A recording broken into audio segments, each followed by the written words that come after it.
ngayon, yung demonyo. Oo. Yung mga ano, sikat yun, may lalabas yan sa Netflix, yung P-pop Demonyo Hunters.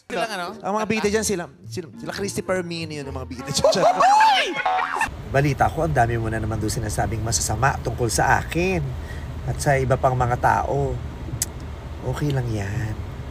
Ganun talaga. Demonyo ka eh. Binanatan ng comedian host na si Vice Ganda ang showbiz columnist na si Christopher Min sa programang It's Showtime matapos sabihing P-pop Demonyo Hunter daw ito.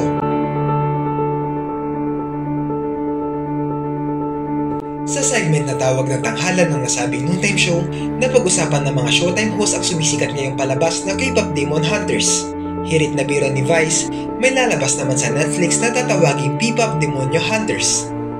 Tanong ni Ann Curtis, sino ang bibida rito sa tinutukoy niyang palabas? Sagot naman ni Vice, si Christopher Min daw ang bida rito.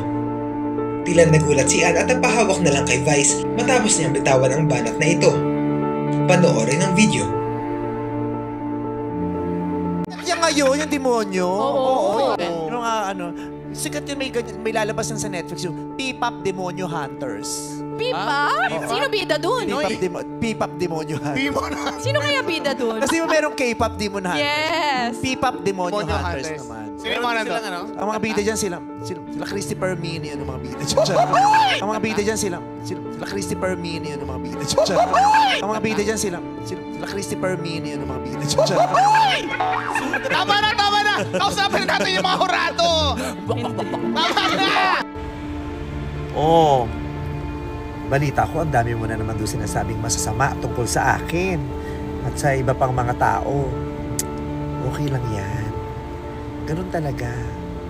Demonyo ka eh. Bilang isang demonyo, trabaho mo yun. Kaya dapat gawin mo yun. Okay? Ituloy mo lang yan. Kasi demonyo ka eh. You have one job. So, you better do it. Okay? Huwag mong isipin ang sinasabi ng mga tao. Ituloy mo lang yung pagsasabi ng masasama tungkol sa akin tsaka sa ibang tao. Kasi nga, demonyo ka eh. Diba? Matatanda ang dati pa ay may alita na sila Vice Ganda at Christopher Min dahil sa mga sinasabi sa kanya ng naturang columnist. Ilang beses na rin itong binantihan ni Vice sa programang Showtime at hindi ito ang unang beses na binanggit na naturang host ang kanyang pangalan sa Showtime.